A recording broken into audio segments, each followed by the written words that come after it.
Төбе сүйегі ос париетали. Бұл бізде қабыршақтық жып сүйек болып табылады. Бас сүйектің жоғарғы бүйір қапталын алып жатады. Оның біз 4 қырынан ажыратамыз. Марго сагиталис, сагитальды қыры.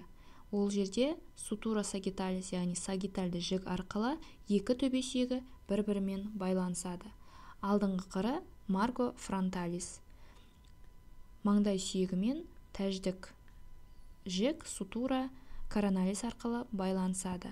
Артқы қапталында марго оксипиталис. Лямбда тәрізді жік сутура лямбдоидея арқылы шүйде сүйегімен байланысады. Және қабыршақтық қыры марго скамосус қабыршақтық жік арқылы самай сүйегімен байланысады. Маңдайлық қыры ангулюс фронталис. Сына тәрізді сүйектік қыры ангулюс фейноидалис. Емзік тәрізді қыры ангулюс мастоидея және шүйделік қыры ангулюс оксипиталиден тұрады. Сыртқы беті дөңестеу болып келген және ортасында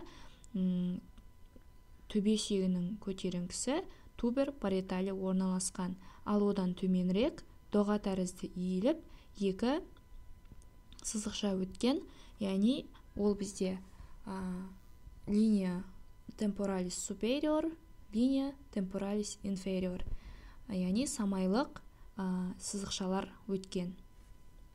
Ішкі беті ойыстау болып келген және ми батыңқылары немесе саусақ батыңқылары импрессия дигитаталар көрінеді.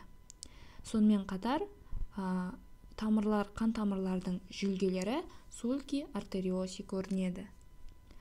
Жоғарғы қырында сагитальды қойнаудың жүлгесі сулькус синус сагиталис superior өткен және оның бойында пахион өсінділерінің шұңқырлары фавеола гранулес өткен.